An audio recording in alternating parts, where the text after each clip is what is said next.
శ్రీరామచంద్రమూర్తి గారు, ప్రభుత్వం తీసుకురాబోతున్న ఈ చట్టం అంటే ఇప్పుడు న్యాయశాఖ ఆమోదం తెలిపింది ముసాయిదాకి. త్వరలో దాన్ని అసెంబ్లీలో కూడా ప్రవేశపెట్టబోతున్నారు, అసెంబ్లీలో తీర్మానం చేయబోతున్నారు. దీని గురించి మీ అభిప్రాయం ఏంటి?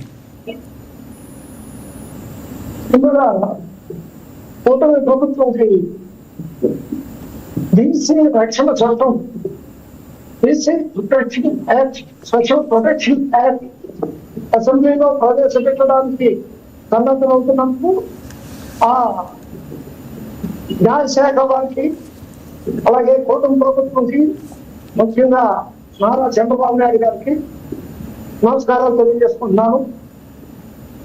ముఖ్యంగా బీసీలు అనేటప్పటికీ స్వాతంత్రానికి ముందు స్వాతంత్రం అనంతరం కూడా వెనుకబడే ఉన్నారు.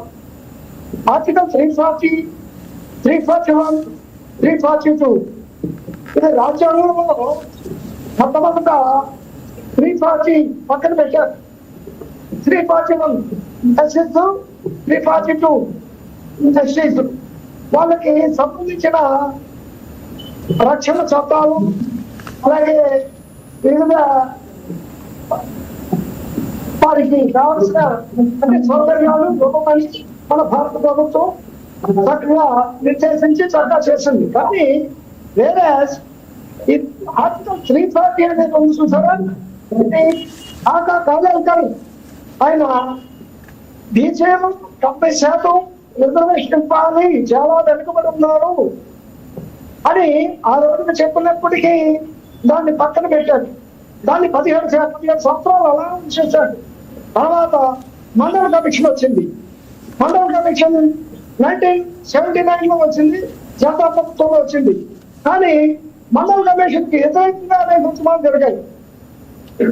అలాగే మండల కమిషన్ ఉద్యమం నేను కూడా చేశాను. ఆంధ్ర విశ్వవిద్యాలయంలో నేను కూడా గారు ఆచార్యంలో మండల కమిషన్ కి చేశారు. సరే, అప్పుడు మండల కమిషన్ ఏం చేస్తుంది, 52% ఇవ్వండి, 52% జనాభా ఉన్నారు, 27% ఇవ్వండి అని ఆ దానికి ఇచ్చారు. కానీ ఆ మండల కమిషన్ 27% ఇంప్లిమెంట్ చేస్తున్నా లేదు. అలాగే ఈబీసీ 10% ఇవ్వమంది. దానికి అసలు బీసీ బిల్లు పెట్టినప్పుడు 102 ఆర్టికల్ సరే మన నరేంద్ర మోడీ గారు ముందు రాజ్యసభలో చేశారు, తర్వాత లోక్సభలో కేవలం ముగ్గురు వల్ల ఆగిపోయింది.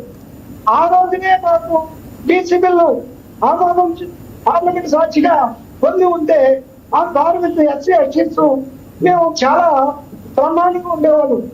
అసలు no need of any BC protection act అని ఉండేది. సరే, ఏదేమైనా లెక్కెట్టి అయిపోయింది కదా అయిపోయింది. ఇప్పుడు మాకు బీసీ రక్షణ చట్టం అంటే ఓన్లీ సామాజికంగా కాదు, సామాజికంగా కావాలి, అలాగే ఆర్థికంగా కావాలి, అలాగే రాజకీయంగా కావాలి. ఇప్పుడు రాజకీయంగా 175 మందిలో కేవలం 40 మంది మాత్రమే ఎమ్మెల్యేలు ఉన్నాం. అంటే మేము 52% ఉన్నాం. కానీ మనకిచ్చిన ఎమ్మెల్యే ఎంతమంది మీరే ఆలోచిస్తారు. అలాగే ఆర్థికంగా మాకు ఈ రుణాలు అలాగే ఇతర లోన్లు ఇవన్నీ కూడా చాలా మందికి బాగా నిరుపేద కుటుంబంలో ఉన్నారు. 143 కులాలు ఇచ్చారు. ఐ లవ్ యూ గుర్తుపెట్టుకోండి. 139 అని ఏదో చెప్తున్నారు కదా అధికారికంగా. 139 143 తర్వాత 144 వస్తుంది. అదే 143కి ఒక ఇది వచ్చింది. అంటే కుల వృత్తులు మరియు రైతుల సమాఖ్య దానికి నేను ప్రధాన కార్యదర్శిగా పనిచేస్తున్నాను. కాబట్టి ఈ రైతులకి సరైన రుణ సదుపాయం లేదు. అలా కుల వృత్తులు ప్రోత్సహించాలి కదా. అసలు ఇప్పటిదాకా నేను ఒకే ఒక ప్రశ్న వేస్తున్నా, టీచర్లు కుల వృత్తులకి కొన్ని పథకాలు అమలు చేస్తుంది కదా సార్ ప్రభుత్వం. అమలు చేస్తుంది, వాటిని ప్రభుత్వం అమలు చేస్తుంది, ఇంకా అమలు చేయాలి, ఇంకా అమలు చేయాలి. ప్రభుత్వం అమలు చేస్తున్నందుకు దానికి దాంట్లో అనుమానం లేదు. ఇంకా BCs are still suppressed, oppressed and compressed. వారికి ఏ పథకాలు ఉన్నాయో తెలియదు. వారిని అవేర్నెస్ చేయాల్సిన బాధ్యత కూడా ప్రభుత్వానిదే. అలాగే ఇప్పుడు నవేడేస్ చాలా మంది ఇప్పుడు మేము బీసీలు కానీ రిజర్వేషన్ సక్రమంగా అమలు జరగట్లేదు. గుర్తుపెట్టుకోండి, బాగా ఐఏఎస్ లేదు, ఐపీఎస్ లేదు, అలాగే ఇక ఇండస్ట్రియలిస్ట్ లేదు, సినిమా ఫీల్డ్ లేదు, ఎవ్వరూ లేదు. వీఆర్ స్టిల్ మేము ఒక జెండా పట్టుకుని జిందాబాద్ జిందాబాద్ అనే స్థితిలోనే ఉన్నాం. కాబట్టి మా ఆవేదననే అర్థం చేసుకోండి దయచేసి. బీసీలు ఎటువైపు ఉంటేనే అటువైపు ప్రభుత్వం ఉంటుంది. బీసీ రక్షణ చట్టం అని చెప్పి మీరు వచ్చారు, మంచి బంపర్ మెజార్టీతో వచ్చారు. బీసీ రక్షణ చట్టం చేస్తున్నందుకు కుటుంబ ప్రభుత్వానికి నేను నమస్కారం తెలియజేస్తున్నాను, వారిని అభినందిస్తున్నాను. బీసీ రక్షణ చట్టం అంటే కేవలం సామాజిక అనేది కాకుండా రాజకీయంగా, ఆర్థికంగా ఈ రెండు అంశాలు కూడా ఈ న్యాయశాఖను కోరుతున్నాను. ఈ రెండు అంశాలు కూడా భవిష్యత్తులో మన అసెంబ్లీలో పెట్టేటప్పుడే రాజకీయ అంశాలు పెట్టేటప్పుడు ఓన్లీ 147 కి 40 ఎమ్మెల్యేసే ఉన్నారు బీసీస్. రూల్ ప్రకారం ఎంత ఉన్నది? 50% ఉన్నారు. కానీ ఉన్నారా? లేరు. ఎందుకంటే వారు వెనుకబడ్డారు. సరే లెక్కెత్తి. అలాగే వ్యాపారాల్లో కూడా చాలా వెనుకబడి ఉన్నాం, వ్యవసాయంలో కూడా వెనుకబడి ఉన్నాం.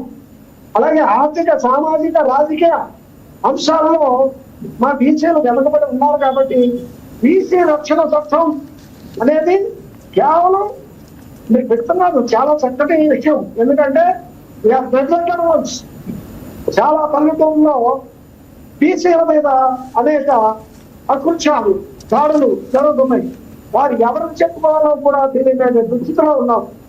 ఒక 10th క్లాస్ కుర్రాన్ని కాల్చి చంపేశారంటే అంతకంటే దౌర్భాగ్యం ఇంకేమైనా ఉంటుందా? వాళ్ళ అర్థ గురించి ఏం అడిగితే కాల్చి చంపేశారంటే అసలు మనకు ఎక్కడున్నాం? అమర్నాథ్ గౌడ్ గురించేనా మీరు మాట్లాడేది? సార్ అమర్నాథ్ గౌడ్, అమర్నాథ్ విషయంలో నేను ఎందుకంటే నేను గతంలో హ్యూమన్ రైట్స్ లో కూడా పనిచేశాను. ఇది చాలా చాలా విచారించదగ్గ విషయం. మనం బీ హ్యూమన్, మనలో బీసీ ఉండొచ్చు, ఎస్సీ ఉండొచ్చు, ఎస్టీ ఉండొచ్చు, ఓసీ ఉండొచ్చు. ముందు మనం మానవులం, తర్వాతే ఈ విభిన్న జాతులు. అది మాత్రం గుర్తుపెట్టుకోవాలి. మనం నాగరిక ప్రపంచంలో నాగరిక ప్రపంచంలో అనాగరికంగా ప్రవర్తించకూడదు. అలాగే మీలో చాలా మంది